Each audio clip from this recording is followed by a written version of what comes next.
Hello ladies and gentlemen, and welcome back to some more NEO Scavenger, episode 4 for our series here. I've got a little bit of explaining to do. You might notice that the scenario around our character, including our character itself, is a little bit different than what we left off with last time. And that is because, believe it or not, I managed to erase my save game, which you might be wondering, Sabouts, how did you manage to do that? Well, the developer has this somewhat permanent, well-known bug that he can't get rid of, and I wasn't aware that it existed until after I made the mistake. And essentially, because the game was created on Flash, the way the game stores the saves, if you actually go through and you have a Chrome browser, which I do, and you clear like your internet history, your cache data and stuff like that, which I do all the time because, you know, I like to free up space and everything. There is a slight potential for it to delete your save, and I'm not 100% sure if that's what happened, but all I know is I went to go record and the save wasn't there. I hit continue and it said that there was no game. So I was really upset, and I was actually very frustrated, and I wasn't sure what to do. Then I took a deep breath, decided, hey, you know what? I was doing really well in the game, but I wasn't all too far ahead. Luckily it happened early on. And now that I know that, I'm not going to go clear my internet data until much after the series is done. But now that I know that, I can be prepared for something like that. But I've went ahead and just literally played the game through to where I pretty much had left off in terms of where my character is. I did some looting. I went to Zomzoms and did the same stuff we did there. And now I've kind of done this weird loop, but I'm basically just heading back north like we were last time. So we're just going to continue as if it didn't happen. Let me go ahead and show you guys. I picked the same exact traits and everything, just like I had last time. The only difference I made was something that people pointed out to me, and actually this almost isn't a bad thing that I was able to do this. Let's see if I can pull it up. I actually used the melee and the strong trait, which I meant to do last time. I just completely had forgotten about it. And I got the security footage of you kicking a dog man's ass with your bare hands, which is going to come in handy later for us. I forgot to do that the last time, and I'm actually almost glad. I'm not glad I lost the save. As you can see, our character's all right, but we're not as good as we were when I left off last time. So that's unfortunate, but we're still in a good spot. But yeah, this is pretty valuable. So I'm happy I've got that. We've got a bunch of stuff we need to trade. Now, I was heading north because I was actually looking for something, and I'm going to show you guys what that is. I don't want to spoil it for those of you that aren't aware. But yeah, I've got stuff to trade, and that's what we're kind of doing. Heading north so we can trade it. Another bottle here, but not too concerned. We will do some looting. I'd like to eventually make room for a crowbar. A monkey wrench. This actually usually makes a really good weapon. We will just go ahead and eat these. I'm not going to use that, though. I really like my broad spear. Mainly like the reach on it. Oh, boy. Please don't be... No, definitely don't do that. Okay, he has a hunting rifle. He's going to try to tackle me. Or he is tackling me. He's advancing towards us. We're gonna... Can I fall back a space? He's trying to parry, which is good. Can I lure him? I can create an obstacle. I'm not trying to really get away. I do want to fight him. Okay, he's got a hunting rifle. He's not trying to shoot me with it, so I don't think he doesn't have any ammo. Let's go ahead and melee surge him. I miss... he's actually running from me. Alright, we're going to retreat then, let him get away. I do still want to loot this area, though. But if he's going to leave me, then I'll just leave him alone. Oh, and that reminds me, there's one more thing I want to show you guys. I'll show you here in a second. I'm going to go ahead and just eat these. And I guess I'll eat these potato chips. Makes me a little thirsty, but we've got all this. This is all sterilized water, so. And that I've actually got some tannin tea as well, which is really good. And I've got some Wolverine Black, which I'm going to sell. It's worth 141 bucks. We've got this eye slab worth 19, computer worth 45, scope worth 50. What else am I selling? Oh, and I've got some bullets, which are worth 200. And then actually we go over, I had found a shopping cart, which is pretty good, so I can't complain all too much. And we're going to sell a boot, 47, 11, 12. I'm saving these to make noise traps. And that's worth 12 bucks. We might as well take it, because hopefully I'll be selling a lot of this stuff soon, although this cart doesn't have a lot of life left to it. I might as well just take the tarp as well. Take whatever I can sell because I need to get some stuff. That's kind of what I'm doing here. Okay, both of these are open storage sheds. Nice. Another wrench. If I want it, I will take the sleeping bag. So as long as I got that sleeping bag and I make some noise traps, I'll actually have a good night. Oh, wow. Holy crap. We got a lot of money in bullets now. I guess we'll go ahead and eat all this ketchup, these packages of ketchup. So we've got room to store these bullets that we're now going to sell. Damn, that's a good find. Oh, that ain't going to work. What's this? Oh. What is that? I don't know. I could put it in the hoodie too, but... Alright. See if we can find some more bullets. No, that's it. Okay. Okay, we gotta keep heading north. Where are we going? I think we're actually heading right to here. I think that's where we gotta go. You guys will see what I'm talking about, I promise. You will see. We are getting kind of tired. Oh, maybe not there. Look at the map. No, it's somewhere's up here. We will find it. I know it's around here. It's up here more. I know it's around here. I know like the general area of it. It's almost nighttime, so I'd like to find a decent place for us to sleep before nighttime hits. Ah. Looks like we might have found a cabin. Yeah, we did. Okay. Or abandoned mobile home at least. Nice. 18 bucks. That's only worth 10. We do got some painkillers. I actually found this pill organizer, which I thought was pretty cool. It's really no different than the bottle. It takes up the same amount of space, but I don't know. I guess I felt it was more fancy. We will take this scope. Hopefully we're really close to where we need to get, because if the shopping cart goes bad, I'm not going to be able to sell this stuff because I won't have it with me. But I think there was one more thing here to loot, and then we can sleep here. We're going to definitely camp here for the night. Locked storage shed. We cannot get into it. Okay, that's fine. Let's go ahead and get some sleep. Please tell me. Oh my god, we cannot use this as a campsite. You got to be kidding me. Is there a campsite here? I don't think so. No. Well, we can sleep outside. I'd rather not. If I make some noise traps, it'll be a little bit better to do. We're definitely tired and we're thirsty too. Okay, let's make some noise traps. Should have everything to do it. We've got 2 cans. Not enough moves though. We've got to wait one more turn. Oh crap. Get my cover. What do we got here? Ah.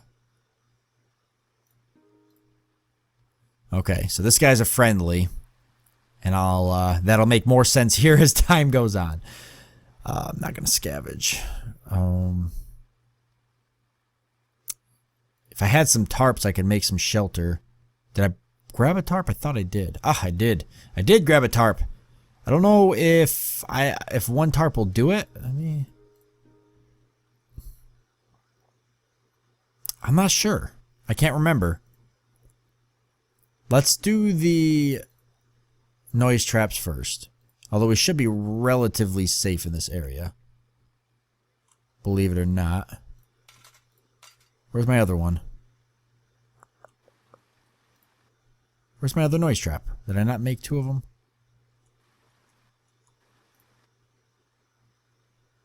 Oh, they're both on top. Oh, they stack. I didn't know noise traps stacked. I was not aware of that. I could have swore they didn't. Interesting. Okay. Let's see if we can make a plastic... No, not a plastic sled. I want shelter.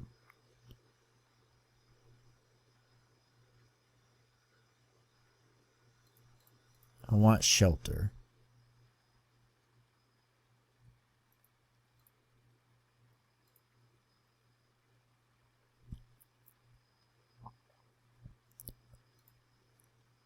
Tarp shelter. That's what we want. Confirm. Okay, so we're going to be alright. We're going to sleep fine. Just go ahead and go here. Yeah, we're going to get plenty of sleep out here in the middle of nowhere. And we've got our buddy here to protect us. So let's drink first before we do anything.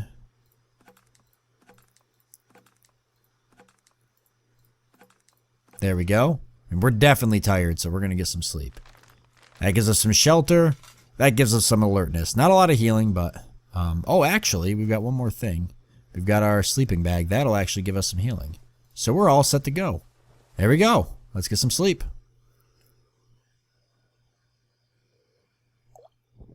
Oh. Melonhead woke up player while stealing medium length of string.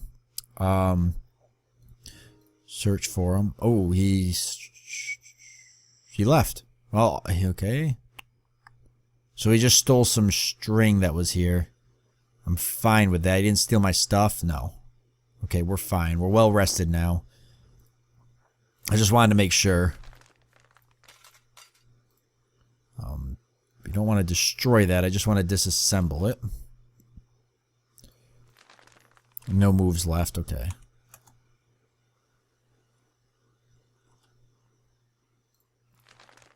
So I want to get my tarp back.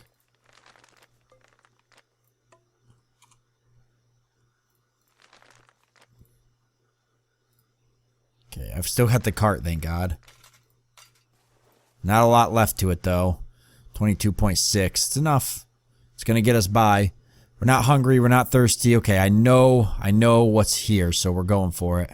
You guys will see what I'm talking about here shortly. It's right in here. Here we go. The forest here has eyes. More than a few times now, you could swear you've seen something in the periphery. You never do catch it, but it's there. You're in a forest, and something is watching you. You're almost certain of it. You can check for floral clues or anything. We're just going to scan the area. You stop moving and start looking carefully into the endless foliage. Your eyes dart from space to the next, trying to take in all the distant shapes of the forest. You see nothing unusual, however, and the fleeting images at the edge of your vision, whatever they were, seem to be either gone or invisibly waiting for your next move. We're going to continue into the forest. Whatever, this thing can go stuff itself. You're going in. Plodding onward, all seems still again. You begin to wonder if what you saw was your mind playing tricks on you, or maybe you passed into and then out of a creature's territory. Your thoughts are interrupted when you notice something a ways off to your side. It's humanoid in shape and wearing clothes, but it also has a face as white as plaster, with raccoon-like blackness where its eyes should be. It's staring right at you, and it makes your neck chill. Do we get ready to fight it, run away, or call out to it? I actually know what's going on, because like I said, I've played the game, and I'm not going to do anything silly here, so we're going to call out to it. Try not to tip the scales towards hostilities. You call out to it. In return, it raises a hand, palm towards you. Several more appear simultaneously in a wide circle around you, seemingly from nowhere. Stranger, says the first, you have entered protected lands. What are your intentions? Peaceful.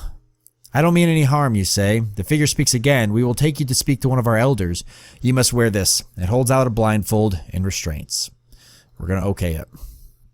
Okay, you say, and await further instructions. One of them fixes the blindfold over your eyes. Meanwhile, your hands are bound behind your back. Despite the restraints, the whole process proceeds without any unnecessary force. You seem to be handled with both caution and respect. You're turned in place and led forward through the forest. Minutes of silence traveling later, you begin to hear sounds. Not forest sounds, but people sounds. Tools being worked on, a crack from a fire.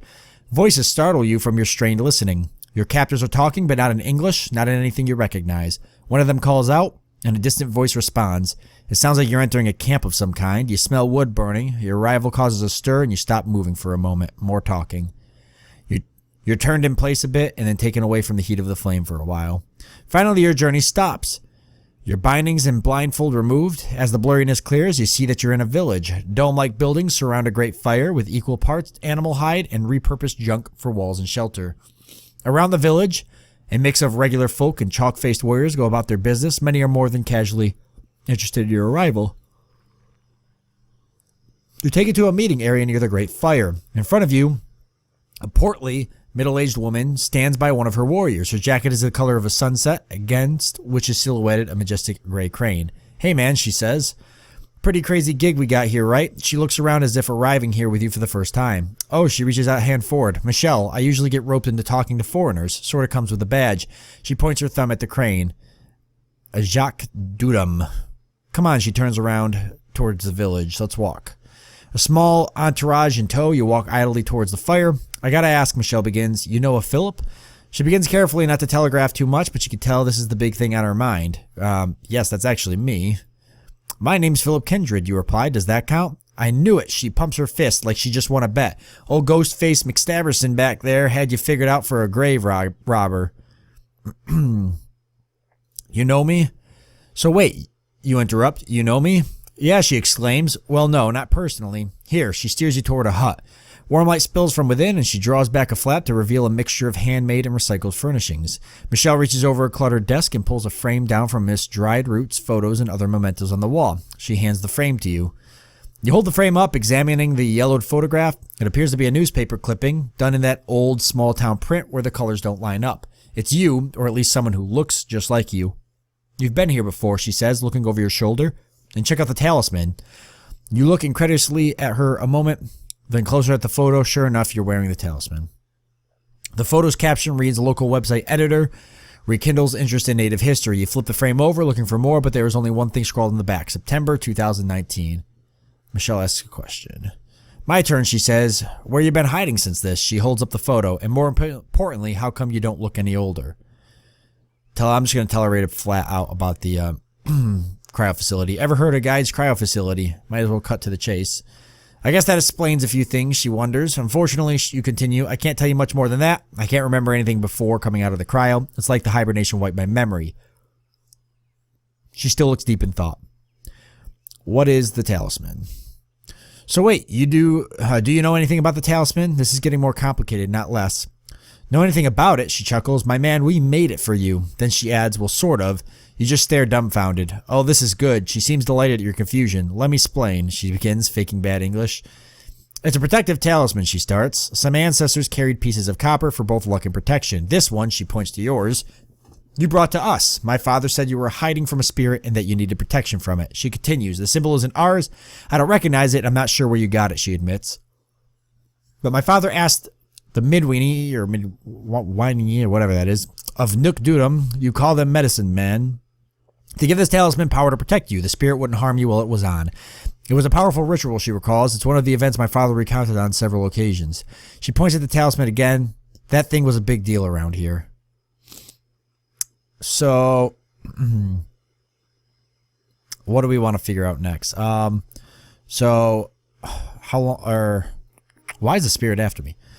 "Did you say spirit?" She holds up her palms. "Hey man, your words, not mine. My father said you were talking about something hunting you. For what? What'd I do?" "Don't ask me. I don't even know if you told my father." "Well then, what was the spirit?" "Oh man, my father probably could have told you. You had some pretty specific instructions, and not all of them were germane to us, if you get my drift." "Germane? What do you mean, like foreign?" "Yeah, this thing you were running from. It wasn't ripped from the pages of our history, if you know what I mean. We've never seen or heard of it. Still," she concedes, "some spirits are like that. Not everyone sees them the same. Can you help me get rid of it? Worth a shot, right?" "Me? Probably not," she concedes. Your hope takes a dive. I gotta take a drink. Oh, it's killing me. More reading than I've ever done in my life. I'm not even sure the people could do it. You mean the Anishinaabe? I'm gonna say that's Anishinaabe. Anishinaabe? "Yeah, sorry," she chuckles. "That's just our word for the people. Anishinaabe, actually, for plural. Anyway," she hurries to add, "this is a spirit from someplace else." Okay.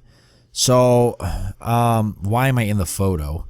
"So you're trying to process this. How did I end up in this photo?" "Man, your brain was really fried, huh? This was like your thing back then." "What's that? What thing?" "Well," she begins, "it's like the caption says. You used to run a website." "A website?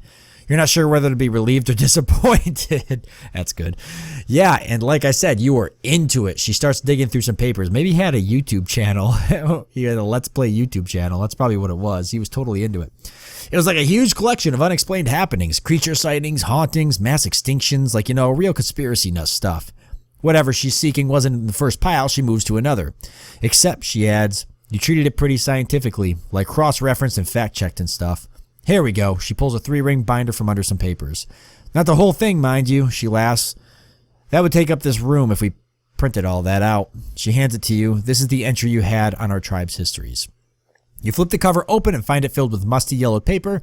The print is in good shape, though. Prophecy of the Seven Fires reads the first page. Skimming over it, the text refers to the world mythology of the Anishinaabe, Anishinaabe. I don't know. What was I saying earlier? Anishinaabe people and keepers of the fires. Oh my God. Ojibwe, Odawa, and Potawatomi tribes. As you can tell, I'm not very well versed in Indian culture and language. It's an article, like an academic research paper. Citations litter the bottom, referencing long forgotten websites and publications. And up in the left corner, a logo, a New Earth Ostrakan. The other pages are similar, talking about topics relevant to the Anishinaabe people, things like Turtle-Shaped Island, Nanabozo, and the Dudum systems of clans. And she interrupts, you were really keen on tracking propagation. Like, you had this whole section connecting dots between similar instances, timelines, even correlating rumors to occurrences. My father, though, she says, he was just thrilled that our oral tradition was being shared again and with everyone in the world. That was a pretty big deal to him. Did I write all this, you ask? This is a lifetime's work. Now, I think you were just the curator. A lot of this was written by readers. To hear my father tell it, you were big into the way these ideas evolved, had some crazy theory about how they were all connected. You turned to look at her expectantly. That's when you said you started to run into trouble. You were a welcome visitor here, of course, but you came here for help. Oh, maybe we're getting somewhere. Help with a talisman to protect you from a spirit. So how do I get rid of this spirit? Sorry, guys, I know it's a lot of reading, but this is really important for the story and trying to figure out who I am. So what now? Suppose I want to get rid of this thing chasing me, because I do. What next? Well, she ponders, somehow you got its attention, right? I mean, something made you seek us out when you did, and not before. You're thinking whatever that was might be a clue? Totally. She thinks a minute more. You did come to us after you work on that website, the New Earth Ostrakan thing. So spirits don't like the internet. She chuckles. Think about it a sec. You had to knock on a fair number of doors to get that info, right? Probably disturbed more than one spirit digging up that data. So, you muse sarcastically, we've narrowed it down to any paranormal occurrence listed on a website, trying to list every single one in history. She laughed. Yeah, now you're getting it. You shake your head. Seriously, though, she holds up a binder. We printed off a section, and this place ain't exactly high-tech, I'm thinking there's got to be a more complete copy out there somewhere. You mean like the cyber cafe down the block? Geez, man, stop being such a downer. Sorry, you say more calmly. Optimism's a lot of work these days. Someone's being mopey all the time. It's out there, she says. Has to be. I mean, this data was on everyone's computer at one point, right? At least everyone who contributed to it. That's true. It can't be wiped out from everywhere, she reasons. And if it is, then you're screwed, Philip. That brings a smile to your face. Well, at least we agree on that. Come on, she says. Let's show you around. She starts heading towards the Great Fire. So there's a couple things we could do here, which is really nice. We can visit Joe, which he'll actually heal us up if we get sick. We can sit down for a meal, which I think you could do once a day, and it'll actually take care of your hunger. And it's free. You can browse the trading post, which we're going to do, and we can leave. So let's sit down and have a meal real quick. All right. And the feeling here is one of sharing respect. Visitors to the table are asking to pay respects to the animals that gave their meat, and the three sisters for their fruits and all creation. In the distance, you see fields of crops, but also semi-trailers, sheets of tarp over frames, and other repurposed grow-ups for their food. You begin to understand the real sense of urgency that perimeter patrols must feel in watching over this place. The fine line they walk in keeping rebel scum out, but allowing peaceful travelers passage. So we ended up eating, and it slaked our thirst, which is nice. And then we're going to browse the trading post, but we will save that for next time. So I want to thank you all for joining me. I do hope that you've enjoyed it, and I look forward to seeing you next time.